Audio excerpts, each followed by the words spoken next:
Quel est le point commun entre Steve Jobs, Russell Brunson, Alex Hormozy? Chacun d'eux possède un monopole personnel. Une position unique sur leur marché qui les rend impossibles à copier, mais surtout impossibles à ignorer.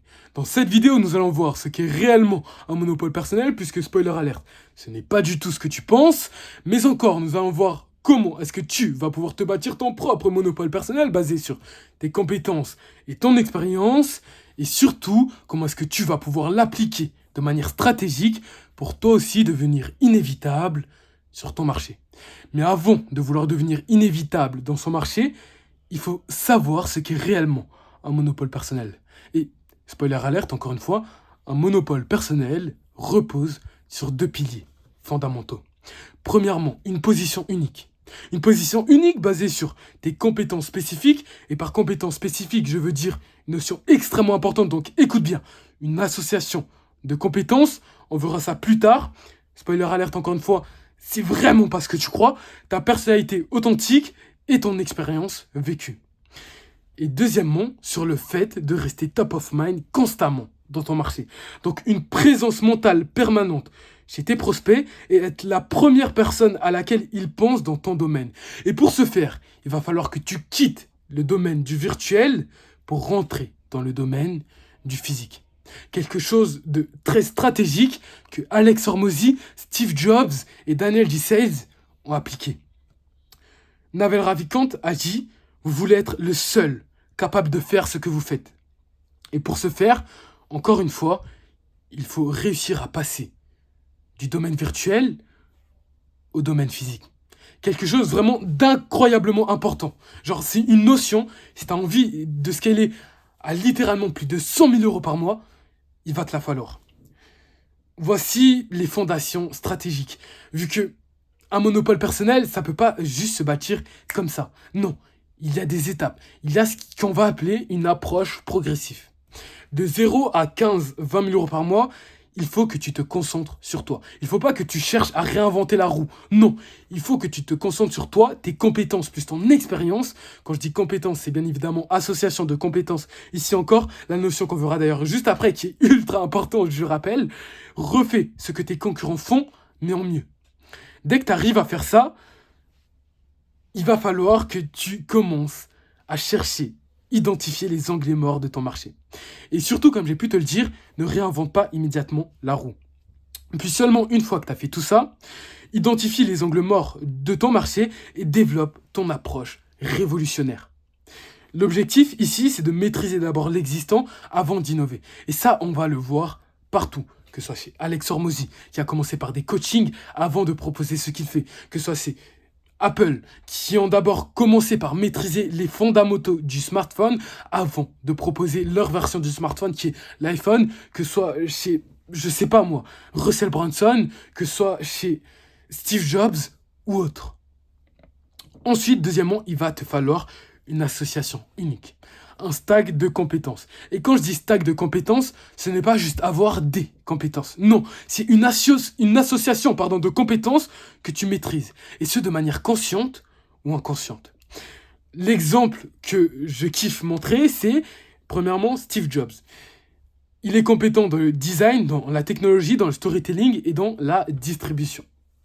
Russell Brunson, il est compétent dans la psychologie, le marketing direct, la technologie et le théâtre. Et Alex Hormozy, qui est compétent avec de l'expérience du coup dans les salles de sport, des frameworks simples et un personal branding authentique. Et une fois que tu as tout ça, tu peux enfin t'attaquer au numéro 2. L'architecture du monopole. Alors, la première chose à faire, c'est de construire un écosystème d'offres. Quelque chose vraiment d'extrêmement important, donc écoute bien. J'ai sorti une vidéo sur comment est-ce que tu vas pouvoir scaler de 15 000 euros par mois à plus de 100 000 euros par mois avec un bon écosystème d'offres. Ça va être la chose principale, basée sur 5 offres. Ici, on a que 3, mais tu vas comprendre. Premièrement, une offre d'entrée gratuite. Ça a pour but de créer une dépendance naturelle. Ensuite, une offre principale qui va être l'offre d'entrée. Donc, du coup, tout simplement l'entrée de ton client dans ton écosystème d'offres. Ça va être le cœur de ta valeur et une offre complémentaire, des offres complémentaires, qui vont être des extensions logiques de ta première offre. Et chaque offre a pour but de mener naturellement vers la suivante. Encore une fois, entre parenthèses, allez voir la vidéo sur l'escalier d'offres. Ensuite, le contrôle des points de distribution critiques. Là, reste vraiment hyper attentif. C'est la chose la plus importante qu'il va te falloir. Après l'écosystème d'offres, bien évidemment. Alex Baker l'a expliqué parfaitement. Contrôler la distribution et vous contrôlerez le marché. Sur cette partie, on va parler de branding, de personal branding, de comment différencier les deux, sinon tu risques de perdre beaucoup d'argent lorsque tu vas vouloir revendre ton entreprise. Vraiment, littéralement, tu risques de perdre, supposons qu'elle est valorisée à, je sais pas moi, 1 million, tu risques de perdre 50%, 30 à 50% de la valeur réelle de ton entreprise lorsque tu voudras la revendre. Hormozy contrôle ses canaux. Podcast, livres, réseaux sociaux. Daniel J. Sales a construit sa liste email comme un actif stratégique. Et Leila Hormozy maîtrise le personal branding multi-plateforme. En parlant du personal branding, on va différencier deux brandings. Premièrement, le branding de ton entreprise et deuxièmement, ton personal branding dans ton image sur les réseaux sociaux. Et c'est ce que Alex Hormozy fait avec Acquisition.com. Tu verras qu'il parle, à mon sens, très rarement d'Acquisition.com dans ses contenus. Pourquoi ? Parce qu'il a vraiment envie de différencier Acquisition.com de sa personal brand. Parce que ça va être... Déjà, le personal branding, c'est essentiel parce qu'il est à plus de 100 000 euros par mois. Ok. Deuxièmement, il faut que tu sépares ta personal brand de ta marque d'entreprise parce que après, quand tu voudras la revendre, si elle est associée à toi, ça voudra dire que ton entreprise ne fonctionnera pas sans toi. Et que si, au cas où elle fonctionnerait sans toi, elle va perdre la plupart de son chiffre d'affaires. Et du coup, elle se revendra moins facilement. Donc le fait de séparer sa personal brand de sa marque d'entreprise va faciliter la revente plus tard. Ok ? Ensuite, utiliser le livre comme arme stratégique. C'est vraiment ce que les plus grands font, notamment Alex Hormozy. Ça va être le passage du virtuel au physique. Ça va te permettre de rester top of mind de manière permanente dans l'esprit de ton prospect. Imagine-toi, tu es en train de scroller dans ta bibliothèque et là, pouf, tu tombes sur le livre d'Alex Hormozy. Tu vas automatiquement te souvenir, ah ouais, il y a un mec barbu qui s'appelle Alex Hormozy qui a fait des masterclass à 34 euros, si je me trompe pas, c'est le prix du livre. Des masterclass à 34 euros. Et en plus de ça, si je me trompe pas, il est dans la niche du consulting, etc., etc. Donc il va être top of mind vraiment dans l'esprit de ses prospects. Et c'est le moyen aussi pour faire adhérer de manière inconsciente à tes prospects, ta culture d'entreprise, de les rentrer dans ton écosystème d'offres. Je le parlais justement dans l'escalier des offres. Donc le fait d'avoir un bon écosystème d'offres, il y a 5 offres. Ok ? Une offre gratuite, une offre qui a pour but de réduire la friction vers ton offre principale et une offre payante, donc ton offre principale et après c'est deux extensions d'offres. Ok ? Donc ton offre qui a pour but de réduire la friction, ça peut très bien être un livre. Ok, mais ça, je recommande de le faire vraiment si tu as une personal brand de fou. Et si tu n'as pas une personal brand de fou, personne n'achètera ton livre. Ce qui semble tout à fait logique. Ensuite, ça va te fournir simplement une légitimité institutionnelle automatique. Le cerveau va classer automatiquement l'auteur du livre comme un expert. C'est pour ça que Hormozy est tout simplement auto-expert. Parce que il est placé de manière inconsciente dans ton esprit, il a fait un livre, est égal, c'est un expert. Supposons que moi, j'ai pas de témoignage et je te dis, mec, achète mon offre. T'as quoi comme témoignage ? Honnêtement, si tu veux, j'ai fait un livre insane, je te conseille d'aller le voir, il est sur Amazon, sur l'art de passer de 15-20 000 euros par mois à plus de 100 000 euros par mois. Ça me légitimise de manière automatique. Ensuite, distribution est plus importante que le produit, le service. Il vaut mieux avoir un produit B+, avec une distribution A+, qu'un produit A+, avec une distribution B+. C'est pas moi qui le dis, c'est Steve Jobs. Une fois qu'on a vu ça, du coup, donc l'architecture du monopole, passons au levier de domination qui est vraiment la chose la plus importante, c'est envie de dominer ton marché. Premièrement, Il faut que tu aies une communauté et un effet de réseau. Les monopoles modernes se construisent sur les effets de réseau. Plus il y a d'utilisateurs, plus la valeur augmente pour chacun. Il faut que tu crées des communautés où tes clients deviennent des ambassadeurs.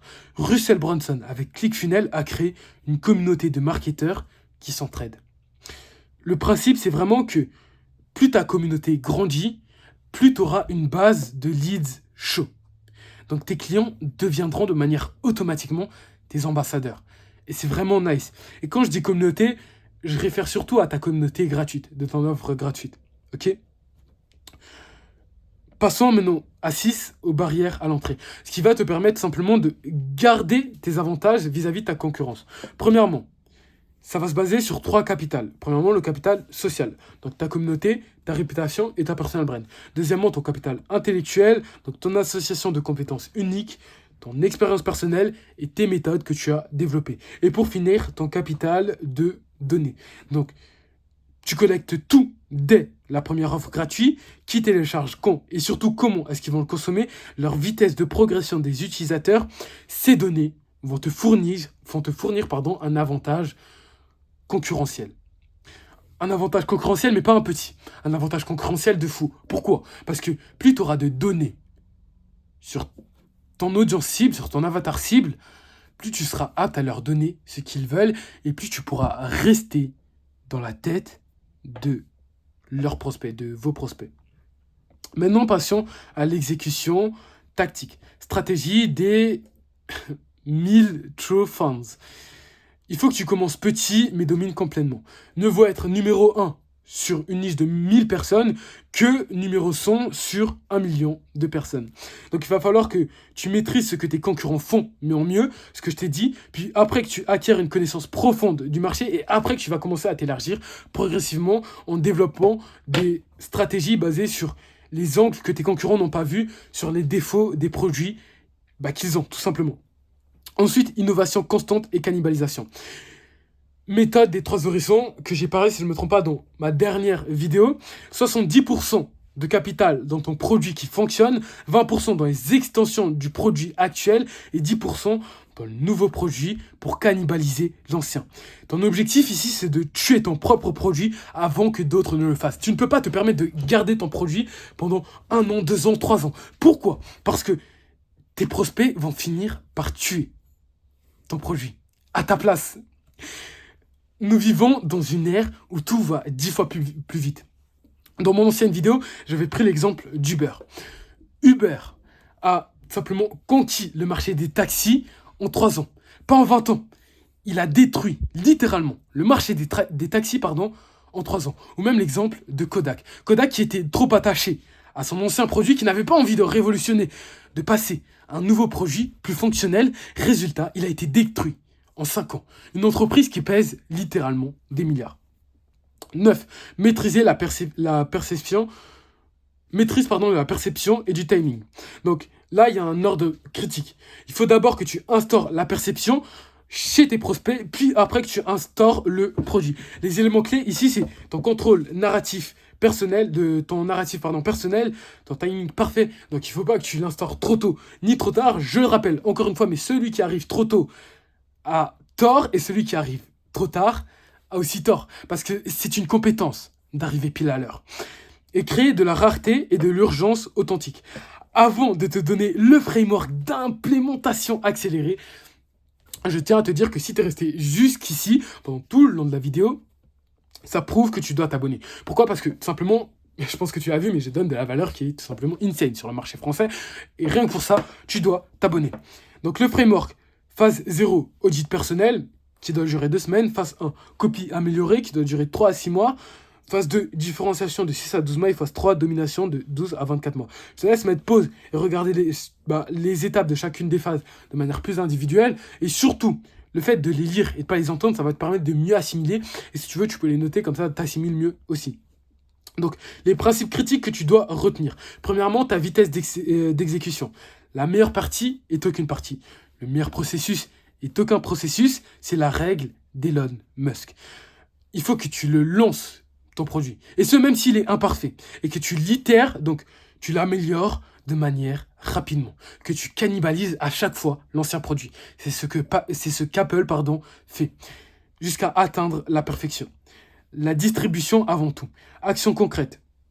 Il faut que tu identifies tes 2-3 canaux critiques et deviens obsédé par leur maîtrise. Et ce, avant de perfectionner ton produit. Les données comme fossé défensif. Amazon ne gagne pas par la logique, mais par la prédiction comportementale, par l'obsession de ses clients, de sa delivery. Je rappelle, mais Steve Jobs est quand même un gros obsédé de ses clients. Piège à éviter. La dilution. Vouloir tout faire pour tout le monde. Vraiment, vise un segment précis au départ, puis après, tu t'élargis. L'attente de la perfection. Au lieu de lancer et itérer, tu attends que ton produit soit parfait avant de le lancer. Négliger la distribution, se concentrer uniquement sur le produit, mais pas sur la manière dans laquelle tu vas pouvoir distribuer ton produit. Je le rappelle, les 3 systèmes les plus importants, systèmes qui te génèrent du cash, donc l'acquisition et la conversion, distribution, la distribution, stabilise ton cash, donc delivery, et maximise ton cash, donc les upsells. Action immédiate. Ta prochaine action dans les 30 prochains jours, ça va être premièrement de choisir ton marché spécifique. Deuxièmement, d'identifier ton concurrent numéro 1 à surpasser. Troisièmement, de lancer ta version à améliorer. Et quatrièmement, de commencer à collecter des données. Maintenant, la question décisive qu'il faut que tu te poses, c'est quel problème résous-tu mieux que quiconque au monde? Pour qui exactement et pourquoi es-tu uniquement qualifié pour le résoudre? Je rappelle, mais le monopole absolu commence par cette clarté. C'était tout. C'était Jovic. C'était le monopole personnel, le secret des personnes à plus de 100 000 € par mois. Ciao et n'oublie pas de t'abonner.